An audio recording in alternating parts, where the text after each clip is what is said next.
እጅግ አሳዛኝ አስደንጋጭ መረጃ አለ ለመላው ኦርቶዶክሳውያን። በታጣቂዎች ጥቃት 3 ኦርቶዶክሳውያንና 1 ሙስሊም በግፍ መገደሉ ተነገረ። ትግስት ትባላለች። ትግስት ማለት ስሟ ብቻ አይደለም፣ የመቃብር አፋፍ ረግጣ ለፍትህ የመጣቸው ህያው ምስክር እንጂ። ቀጥታ እንደዚህ ነው ያዘኝ።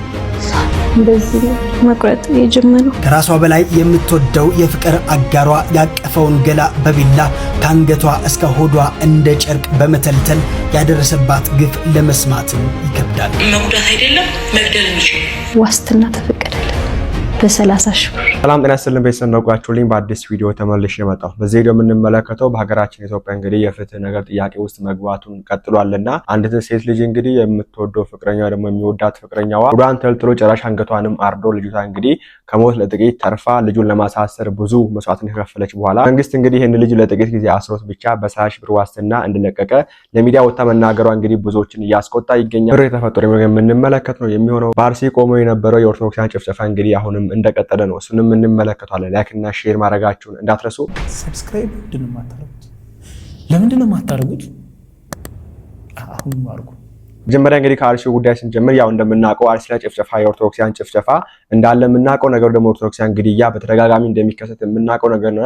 ለጥቂት ጊዜ እንግዲህ ረገብ ብሎ ነበር። አሁን ደግሞ በድጋሚ እንግዲህ ማረዳቸውን ኦርቶዶክሳውያን መግደላቸውን ማሰራቸውን ጀምረዋልና በታጣቂዎች ጥቃት 3 ኦርቶዶክሳውያንና 1 ሙስሊም በግፍ መገደሉ ተነገረ። በምስራቅ አርሲ ዳግም የሰላማዊ ሰዎች ህይወት አልፏል። የካቲት 18 ቀን 2018 ዓ.ም በምስራቅ አርሲ ሀገረ ስብከት ስር በሚገኘው መርቲ አምቦሳ ወረዳ ፈርቀሳ ቀበሌ ውስጥ በታጣቂዎች በተፈጸመ አረመናዊ ጥቃት የንጹሃን ህይወት ማለፉ ተሰምቷል። በዚህም እንግዲህ ወደ 3 ኦርቶዶክሳውያንና 1 ሙስሊም እንግዲህ በግፍ መገደሉ ነው የተነገረው። ምስራቅ አርሲ ተደጋጋሚ ጊዜ ንጹሃን ሰዎች እንግዲህ በታጣቂዎች እየተገደሉ ነው። ለዚህ ነገር እንግዲህ አስቸኳይ መልስ መሰጠት አለበት። እጅግ አሳዛኝ አስደንጋጭ መረጃ አለ ለመላው ኦርቶዶክሳውያን። ዛሬ የካቲት 18 የመላው ኦርቶዶክሳውያን የድረሱልኝ ጥሪ ለሁሉም ይዳረስልን። ከትላንትና 10 ሰዓት ጀምሮ በምስራቅ አርሲ መርቲ ፍርቂሳ አዋቸው በምትባል አካባቢ ምዕመኑ በግፍ እየተገደሉ እየተሰቃዩ ይገኛሉ። የድረሱልኝ ጥሪያቸውን አሰምተዋል። ለሁሉም ባለማህተብና ለሚመለከተው አካል ክፍል ደርሶ የህግ ጥላ ከለላ እንዲያገኙ ድምጽ ሁኑ ሲሉ አመላክተዋል። የምትችሉትን በሙሉ ቪዲዮ በመስራት ድምጽ በመሆን እንዲሁም ደግሞ ጸሎት በማድረግ ከነሱ ጎን እንቆምላለን። በጣም ነው የሚያሳዝነው። እንግዲህ በየከተማው ሰዎችን የሚያሰቃይ የመንግስት ሚሊሻ እንግዲህ እነዚህን አካላት ዝም ብሎ የሚመለከታቸው ምንም ሊያረጋቸው አይችልምና አናውቅም መንግስት ለምን ለዚህ ጉዳይ ትኩረት እንደማይሰጥ። እንደምናስታውሰው በአንድ ወር ውስጥ ከ100 ኦርቶዶክሳውያን በላይ ተገድለዋል። እንደምናስታውሰው በቅርብ ጊዜ ከአንድ ወር በፊትና አሁንም ዳግም ጀምረዋል። እንግዲህ ለምን ሙስሊሞች ይገደላሉ ታዲያ? በዚህ ውስጥ ሃይማኖት ተኮር ሆነ ከተባለ ያው ሙስሊሞች እንግዲህ ኢትዮጵያ ሙስሊሞች በጣም የዋህ ናቸው እንደምናውቃቸውና ምንድነው የሚደረገው? ኦርቶዶክሳውያን ያስጠጋሉ ራሳቸው ወይ ደግሞ እነዛ ሊገሉላቸው ሲመጡ እነዚህ ያስጠጉና ያስቀምጣሉ፣ ይደብቃሉ፣ አትግደሏቸው ምናምን ይላሉ። በዚህ ሰዓት እነሱ ላይ ራሱ ጥቃት ይፈጸምና እንደምናስታውሰው ከዚህ እንግዲህ እንደዚህ አይነት መንገድ 2 ሙስሊሞች ተገድለዋል እና አሁንም እንግዲህ 1 ሙስሊም ጨምሮ ገድለው እንደዚሁም ደግሞ 3 ኦርቶዶክሳውያንን ገድለው ሄደዋል። በጣም ነው የሚያሳዝነው። መንግስት መች ትኩረት እንደሚሰጥ ቤተ ክህነቱ መች ይሄን ነገር ትኩረት ሰጥቶ በተቻለው አቅም ድምጹን እንደሚያሰማ ለመንግስት አናቅም። ከመንግስት ጋራ ታወረን እንሰራለን የሚሉ አባቶች እንግዲህ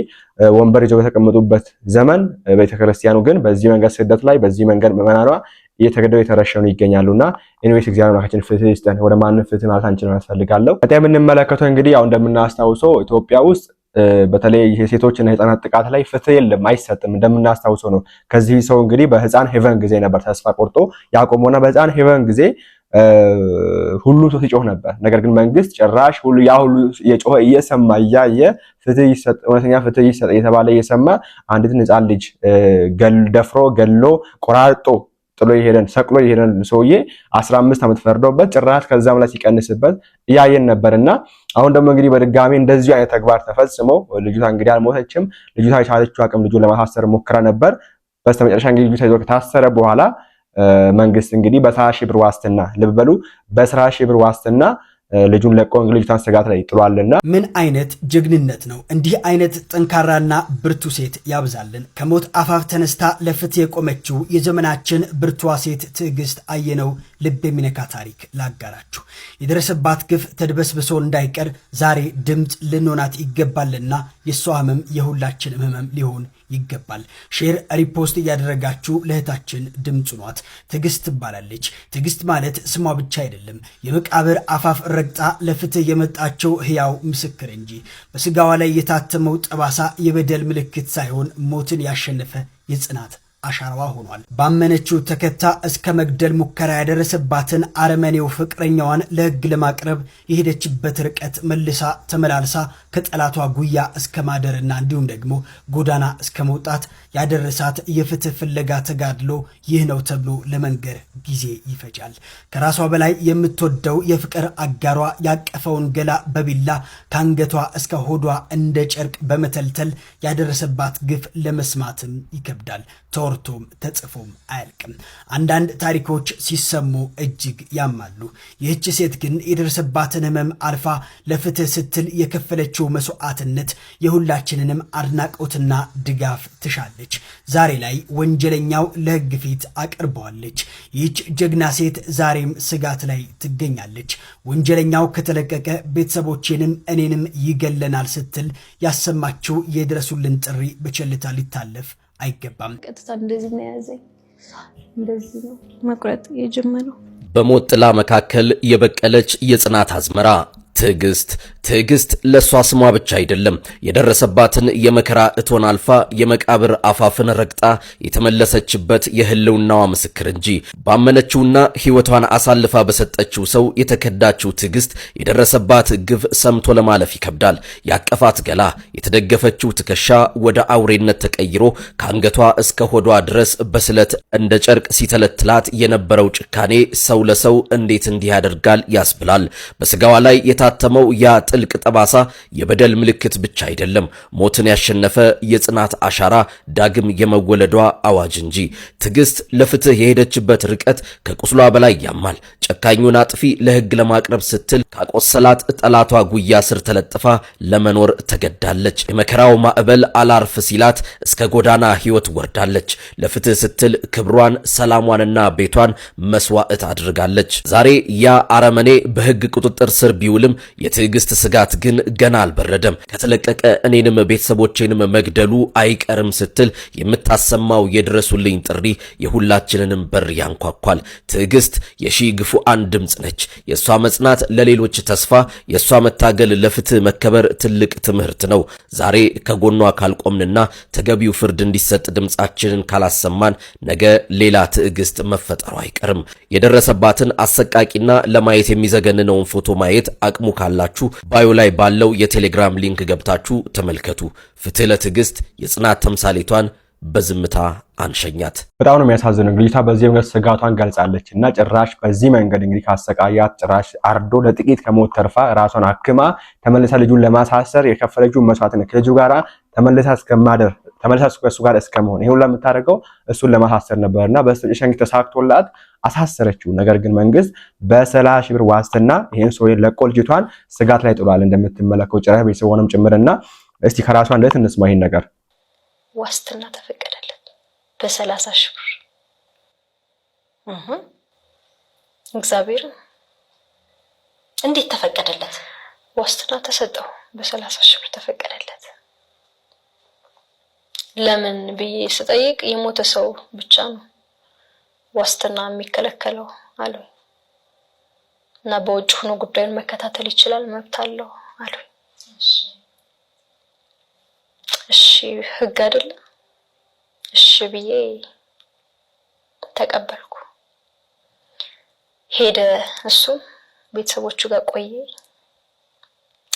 ከዛ በኋላ ነኝ አልዛተብሽም ከወጣ በኋላ ወይ ዛቻባ በጣም ስልኬን በቃሉ ስለሚያውቅ በተለያየ ስልክ ነው የሚደውለው። እዛ ደግሞ የሆኑ ዘመዶች አሉት። እንደዚህ እናረግሻለን፣ በጭራሽ እሱ ታሰረ ማለት አንቺ በህይወት አትኖሪም፣ እሱ ይፈታል፣ አንቺ ግን ለህይወትሽ አደጋ ነው፣ ቤተሰቦችሽን አትፈልጊያቸው ከሆነ አሳስሮ አስፈረጅበት ምናምን ይሉኛል። እኔ ግን ያው አንድ ይወስኛለሁ፣ የሆነው ነገር ይሁን ብዬ ስላሰብኩበት ምንም ያክል ዋጋ ለመክፈል ዝግጁ ነበርኩ። ልክ በዋስትና ወጣ ሲባል ምንም ማድረግ አልችልም፣ ዝም አልኩ። ቆየሁ ባህር ዳር። ለቤተሰቦቼ የነበርኩ ብር መላክ ምናምን ያስለመድኳቸው ያለው ነገር እያሸጥኩኝ ብሮ ማስላክ ጀመርኩ ግዴታ ስለሚያስፈልገኝ የቤት እነሱ ወዳንቺ ይልኩልሽ ጀመር ከቤት ያለው ነገር በግም ከብት እኔ ገዛውላቸው ነገር በሰዓቱ እሱን ነገር እየሸጡ ይልኩልኛል ያው ስራ መስራት ስለማልችል ከዛ በኋላ እንደዛ ሆኛ አዲስ አበባ እንደገባ ሰማሁ ናውንም ያ ሐሳብ ነው ድጋሚ ይመጣል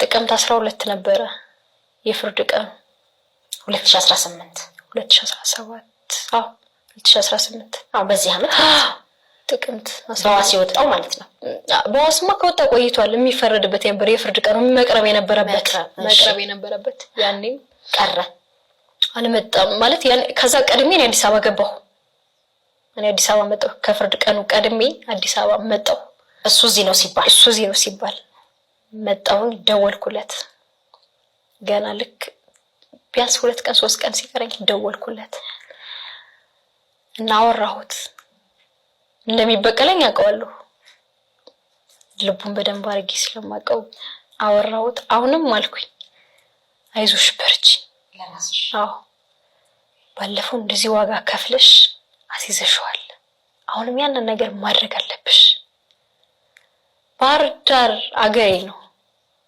ብዙ ሰው ቢያንስ የሰፈር ሰው አለ ምናምን እዚህ ሀገር መጥቼ እንደምንገላታ እንደምሰቀይ በጣም ከዛ በላይ ስቃይ እንደሚደርስብኝ ውስጤን አሳመንኩት ግን ሁሉንም ነገር መጋፈጥ እንዳለብኝ ራሴን አሳመንኩት ይሄ ነው እንግዲህ በጣም ነው የሚያሳዝነው እና እኔ በዚህ ጉዳይ ላይ ሴቶች የራሳቸውን አቋም መያዝ አለባቸው ያስባሉ እንደ መስጠት ስላሴ አይነት ያለ ጀግና ሴት አስፈልጋቸዋለች በዚህም ጉዳይ ብቻ ብትነ እነ ጆርዲ ምናምን አለ የራሳችሁ የሆነ እውነት ለሴቶች የሚቆረቆር የሆነ ቲም ያስፈልጋል ብዬ አስባለሁ በዚህ መንገድ ካሁን በስተቀር በዚሁ መንገድ ነገም እህቶቻችን የተደፈሩ ወንዶችን በዚህ ነገር ላይ ከጎናቸው መቆም አለብን ብዬ ነው ማምነው ምክንያቱም እህት ብትሆን አስበው ማጅን አድርገው እናት ብትሆን ታላቅ ታናሽ ብትሆን ዘመድ ብትሆንና በተቻለ አቅም እንግዲህ መቆም አለብን ብዬ አስባለሁ እናንተ ማሳችሁ ኮሜንት ላይ አስቀምጡልኝ አሁንም ቢሆን ማለት ፈልገው ነገር እንደ መስጠት ስላሴ አይነት ሰው ሊያስፈልጋቸዋል ሴቶች በቃ ጠንከር ብሎ የትኛውንም ዳኛ ፊት ቆሞ ጠንከር ብሎ የሚከራከር ከዚህ እንደዚህ ያርጋቸዋል አሁንም እንደዚህ ያረጋችሁ ነው ይሄ ተገባ አይደለም ብሎ ተከራክሮ ፍትህ የሚያሰጥ እውነተኛ ፍትህ የሚያሰጥ ፍትሃችን ወደሞ ያለው ይሄ አንቀጹ ይሄን ያክል ብቻ ነው የሚፈረድበት የሚል ከሆነ ደግሞ በዚህ አግባብ ይለቀ የሚል ከሆነ እንዲሻሻል የሚያደርግ ሰው ያስፈልጋቸዋል ብዬ አስባለሁና በዚህ ጉዳይ እንድታስቡበት ለማለት ፈልጋለሁ ልጆችን ምንድነው ለቅጥር ያመጣሉ ለአስተናጋጅነት ለምናምን አይነት ነገር ልጆችን ያመጣሉና አጋጣሚ እዛው ከልጆቹ ጋር ሴክሹዋል ሪሌሽን ይከፍታሉ እነሱ ማለት ነው ከዛ በኋላ ፒዶፋይል ናቸው ምናምን ተብለው ነው በዛ ኮንዲሽን እንጂ ያን ያህል የተጋነነ ነገር አይደለም ፒዶፋይል ማለት ከህፃናት ጋር ሴክስ የሚያደርግ ማለት ነው ኦኬ እና ያን ያህል ህፃንም አይደሉም 12 ዓመት ቲኔጀሮች ናቸው ለስራ መጥተው ለአስተናጋጅነት መጥተው ምናምን ነገር ሴክሹዋል ሪሌሽን ይከፍቱና ያን ያህልም የከረረ ሴክሹዋል ሪሌሽን አይደለም በቃ እንደዚህ አድርገውን ምናምን እየተባለ ራሳቸውን ቪክቲማይዝ እያደረጉ ምናምን ነገር ህዝቡ ደግሞ ያንን ፊል ያደርገዋል እንጂ ያን ያህል የተጋነነ ነገር አይደለም እዛ ላይ የተፈጠረው እዚህ ከ18 ዓመት በታች ከሆኑ ልጆች ጋር የወሲብና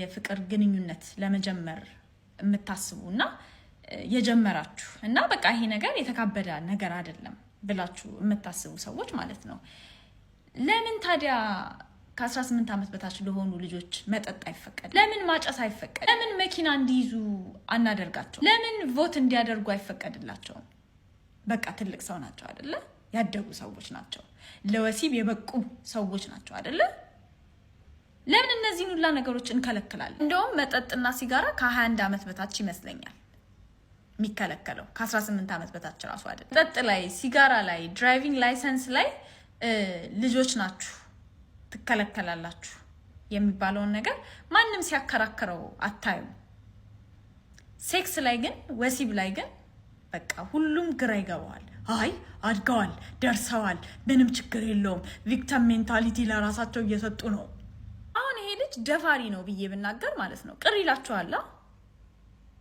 ደፋሪ አይደለም ብላችሁ ነው የምታስቡት አሁን ይሄንን ሰው ምን አይነት ጤነኛ ጭንቅላት ያለው ሰው ነው እንደዚህ አይነት ንግግር የሚናገረው ንገሩኝ ውስጡ የደፋሪ ሜንታሊቲ ከሌለ አላችሁ ከመሃል እንዴ አሜሪካን ሀገር እኮ ከ16 ዓመት በታች ነው ፍራንስ እኮ ከ14 ዓመት በታች ነው ኢንግላንድ እኮ ከእንደዚህ ዓመት በታች ነው ይሁና እና እነሱ ደደቡና እኛም አብረን መደደብ አለብን። እናቶች ግን ወገባችሁን ወጥሩ። ሴት ልጅ ያላችሁ እናቶች ወገባችሁን ወጥራችሁ ተነሱ። በቃ መቀነታችሁን ታጠቁ። ልጆች ላይ ነው አይናቸው ደም እየለበሰ ያለው። ልጆች ላይ ነው እያዩ ያሉት። ልጆች ላይ ነው ህፃናት ላይ ነው ፎከስ እያደረጉ ያሉት። እንደመሰሙት ነው እንግዲህ የ12 ዓመት የ11 ልጅ ራሱ በዚህ መንገድ ኢትዮጵያ ውስጥ ለሽያጭ የቀረበች ነው የምትገኘው። ኦኬ ምንም ይሄ ትክክለኛ ለሴቶች የሚቆም የሆነ ተቋም ቢኖር ኖሮ ይሄን ነገር ማስቆም ነበረበት። በየትኛው መንገድ እንዴት የ12 ዓመት ልጅ በዚህ መንገድ ወንዶችን በዚህ መንገድ አቅላችሁ ስታወሩ በጣም ልታፍሩ ይገባል። በራሳችሁ እህት ብትሆንስ ያቺ የ12 ዓመት ልጅ እህት ብትሆንስ ኢማጂን። እና በዚህ መንገድ ነው የተቀለደባችሁ የሚገኙ ሴቶችና በቻላችሁት አቅም የራሳችሁን ፍትህ ማስከበር አለባችሁ ብዬ አምናለሁ። እኔ ፐርሰናሊ እንደዛ ነው ማምነው። ከዛ ውጪ ፍትህ ይሰጠና ምናምን ነገር ተውት፣ እርሱ እንደዛ አይነት ነገር በራሳችሁ መንገድ ሄዳችሁ ፍትህ ማስከበር አለባችሁ። ትልቅ የሆነ ተቋም መስራት አለባችሁ ብዬ አምናለሁ። በቃ ይሄ ካልሆነ በስተቀር እህቶቻችን የተደፈሩ የሚገኙት እናቶቻችን በዚሁ መንገድ እየሞቱ ነው የሚገኙት። በጣም ነው የሚያሳዝነው። እና በቻላቀም ወንዶችም ደግፋቸው፣ ሴቶችም እንግዲህ የራሳችሁን ተቋም እንድትመሰረቱ ለማለት ፈልጋለሁ። እናንተ አስቡበትና ማለት ነው። አታልቅሽ፣ አታስመስይ።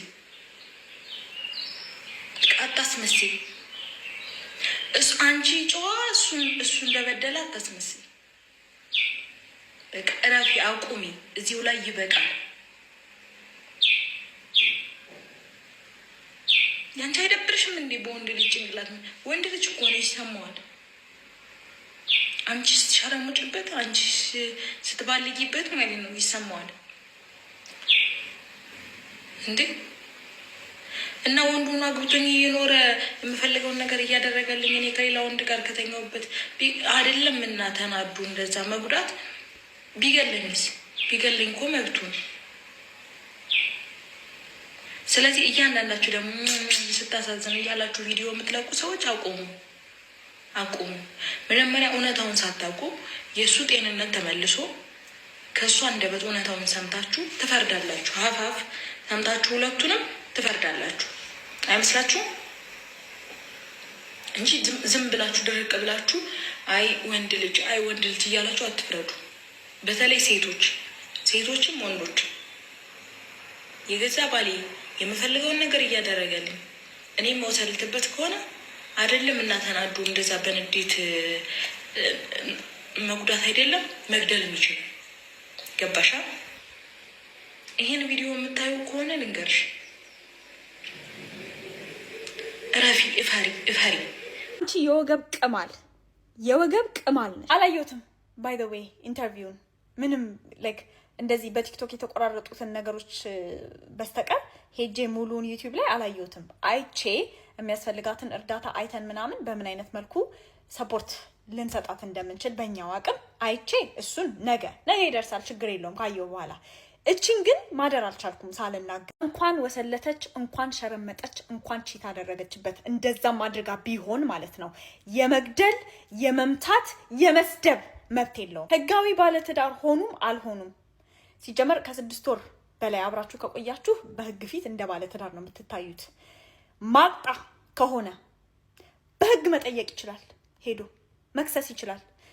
ካሳ ትክፈለኝ ብሎ መጠየቅ ይችላል። መምታት አይችልም፣ መስደብ አይችልም፣ መግደል አይችልም፣ መቁረጥ ምን ማድረግ አይችልም። ምኑን ነው አይተን የምንፈርደው? ምኑን? በቃ እኮ ጠባሳ አየን። እዚህ ጋር ሊያርዳት የሞከረውን ሆዷን የቀደዳትን ጠባሳ አይተናል። በምንም አይነት ሚዛን ማለት ነው እንደዚህና እንደዚህ አድርገሽ የምታስቀምጩ ጉዳይ አይደለም። እቺ ወንድ ውጣ የተላቸው የወገብ ቅማል እንደዚህ ቪዲዮ ላይ መታ እንደዚህ ለመናገር ድፍረቱን ያገኘችው በተደጋጋሚ ከአጥቂ ከደፋሪ ከገዳይ ጎን ስትቆሙ ስለምናያችሁ ነው። ትልልቅ ፕላትፎርም ያላችሁ ሴቶች፣ ወንዶች ከደፋሪ ጎን ትቆማላችሁ፣ ከገዳይ ጎን ትቆማላችሁ፣ ከአጥቂ ጎን ትቆማላችሁ። ትንሽ ነገር ነው የምትፈልጉት፣ ትንሽ ምክንያት ነው የምትፈልጉት። ለምን አሁን መጣች? ለምን በፊት አልተናገረችም? ለምን ዱባይ ፖሊስ ጋር አልተናገረችም? ለምን ትታ አልወጣችም? ለምን በፊት አልተናገረችም? ለምን እንደዚህ አልለበሰችም? ለምን እንዲህ አልሆነችም? ለሄቨን ሳይቀር የሄቨንን ደፋሪ ደግፋችሁ አፋችሁን ሞልታችሁ ቪዲዮ እየሰራችሁ ስትናገሩ የነበራችሁ ሰዎች ነበራችሁ። ይኸው ይቺን የወገብ ቅማል አተላችኋት። ተላች ከናንተ ወገብ ስር ከናንተ ሱሪ ወገብ ስር ነው ተልታ ይወጣል። ከማገጠችበት ጥሎ መሄድ ይችላል፣ መክሰስ ይችላል፣ መጣላት ይችላል። አይንሽን አልየው ብሎ ዞር ማለት ይችላል። መግደል አይችልም፣ መስደብ አይችልም፣ መምታት አይችልም። አንቺ ወንድ ይዋጥሽ ትል በምንም አይነት ሚዛን፣ በምንም አይነት አስተሳሰብ፣ በምንም አይነት ምክንያት መማገጥንና መግደልን አንድ ላይ እኩል አድርጋችሁ አመዛዝናችሁ ልታዩት አትችሉም። ወንድ እኮ ነው። ይሁና ወንድ እና ምን አባቱ ይሆናል? ሴቶች ለዘመናት ውሽማ ሲያዝባቸው ሲማገጥባቸው 40 ሴት ጋር እየሄደ ስንት ነገር አድርጎ ሲመጣባቸው ልጅ ሳይቀር ይዞባቸው ሲመጣ HIV ሳይቀር ይዞባቸው ሲመጣ ነው የኖሩት። የትኛዋ ሴት ስትገላየሽ? ከወንዶች በላይ ማለት ነው። እንዳንቺ አይነት ሴቶች ናቸው የሴቶች ጠላት። እንዲህ ካንገበገበሽ ለምን አታገቢውም? አግቢው፣ ይግደልሽ አንቺን። እንደዚህ መገደል የምትፈልጊ ከሆነ መግደል መብቱ ነው ትላለች እንዴ? እኔ እዚህ ጋር ጆርኒ እረዳታለሁ። በነገራችን ረድ ብሎ እረዳታለሁ። ገና በፊትም ጆርኒ ጥላቻ የለብኝ ነው የሷ አጌንስት አይደለሁም። እኔ ኢማጂን አሁን ያቺ ምንድን ያለችው? ኦኬ አንቺ ልጅ ከወሰለችበት ደግሞ እሱ ቺት ካረግሽ ከገደለሽ መብት አለው። ማን ነው መብቱን የሰጠው? አንደኛ። ሁለተኛ እሱ ያን ነገር ቢያደርግ እሷ የመግደል መብት አላት? አቅሙስ አላት? እንዴ ነው? በሁለቱም አቅጣጫዎች ተመልከቱ እንጂ ኦኬ ወንዱ ሄዶ እንደፈለገው ነው ሲመጣ፣ ሴቷ መብት የላትም ምናምን ነገር። ሴቷ ግን ወጣ ነገር ከተመለሰች ወንዱ የመግደል የመተልተል የማረን መብት አለው። ከየት መጣ ህግ ነው? ሴቶች እንዴት በዚህ ልክ እንዴት አእምሯችሁ በዚህ ልክ ይወርዳል? አንዳንድ ሴቶች፣ ሁሉም አይደለም፣ አንዳንድ ሴቶች ይሄ ነገር የምትመለከቱ ይሄ ነገር እንደሚጨንቃችሁ እናውቃለን፣ የምንረዳለው እና በዚህ ልክ የወረዱ ሴቶችም ስላሉ እነዚህን እያወጣችሁ የራሳችሁን ነገር መስርታችሁ እንግዲህ በዚህ መንገድ ድምጽ እያሰማችሁ ኦኬ በተቻላችሁ አቅም የቶቻችን መደፈር የእናንተን መደፈር ብታስቆሙ ወዲያው ድምጽ ብታሰሙ ኢቭን ለዓለም ማሰማት ብትሞክሩ ይሄን ነገር መልካም ነው ብዬ አስባለሁ። እኔ ሰላማችሁ ይብዛ ቤተሰብ። እኔ በጣም በኢትዮጵያ ጉዳይ በጣም እጅግ እያመመኝ ነው ያለው። እህቶቻችን በቃ ወንድ ልጅን አልፈልግም ካሉ ስቃያቸው፣ ድብደባቸው፣ ምናቸው የማያልቅ ሆኖ አግኝቼዋለሁ። እኔ የምለው እህት የላችሁ ኢትዮጵያ ላይ? እናት የላችሁ? ወገን የላችሁ? ሁልጊዜ እህቶቻችንን በሚያሰቅቅ ሁኔታ፣ አሰቃቂ በሆነ ሁኔታ፣ ተሰምቶ በማይታወቅ ሁኔታ ታሰቃዩብን ለምንድን ነው? እቺታችንን ቪዲዮዋን ያላየ የለም ብዬ እኔ መጨረስ አልቻልኩም። ልብ ኖሮት መጨረስ የቻለ እግዚአብሔር ይሁነው። ግን እህታችን አልፈልግም ስላለች አንገቷን አርዶ አንጀቷን ተልትሎ የሄደ ሰው በ30 ሺህ ብር ዋስ እንዲወጣ ይደረጋል። ምን አይነት ዳኞች ናችሁ ይሄን ያደርጋችሁት? እኔ ዳኞቹ ናቸው መጠየቅ አለባቸው ብዬ ማስበው። እኔ ከዘግዛቂው ይልቅ እንደዚህ አንጀቷን ከቆራረጠው ይልቅ ዳኞቹ እንዴት አስቻላችሁ? በ30 ሺህ ብር ዋስ እንዲወጣ እንዴት አደርጋችሁ? ይሄንን መንግስት አይቶ ምላሽ መስጠት አለበት። እህታችን አንገቷን ተሰንጥቃ አንጀቷ ቆሳስሎ ሰንጥቆ እስከ አንጀቷ ድረስ ያደረጋትን እንዴት ዳኞች እንደዛ አደርጋችሁ? ኢትዮጵያ ማለት ሴት ልጅ የማትኖርበት ወንድ እንደፈለገ እየፈነጨ የሚኖርባት ሴት ግን ቀና ብላ የማትሄድበት ሀገር ሆና ተገኘች። በቃ ኧረ የሴቶቻችን ህመም ይብቃ። ምንድን ነው የሚደረገው? እኔ አሁን የምለው ምንድን ነው፣ የኢትዮጵያ ህዝብ ይህን ሰውዬ ካገኛችሁ እናንተ እርምጃ ውሰዱበት። በቃ የኢትዮጵያ ህዝብ እርምጃ ውሰድበት። ይህን ሰውዬ ባለበት ካገኛችሁት እርምጃ ውሰዱበት። እንደዚህ አይነት ሰው ለሀገር ለወገን ይጠቅማል ብሎ ማሰብ እጅግ ይዘገንናል። ሴት ልጅ በደለች፣ ጥለህ መሄድ ትችላለህ። በደለች፣ ኦኬ ቻው፣ ጨረስን፣ አከተመ። ሌላ ምን ነገር ሊኖር ይችላል? ምን ነገር ሊኖር ይችላል? ወንድ ልጅ ቢሆን እንደዚህ ጉልበተኛ ትሆኑበታላችሁ? እንደዚህ ታሳዳላችሁ? ባለፈው ቀነኒን አየን፣ ሄቨንን አየን፣ እንደገና ደግሞ ጃኒን አየን። አሁን ደግሞ ይሄ መጣ። ሌሎችም እህቶቻችን በቃ እነ ዋንትያንም አየን።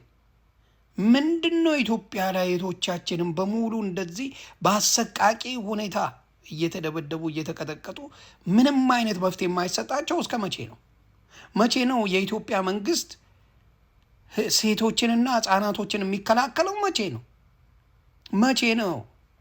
ስለዚህ እያንዳንዱ ኢትዮጵያዊ እቺን እህታችንን አደራ ከጎኗ ቆመን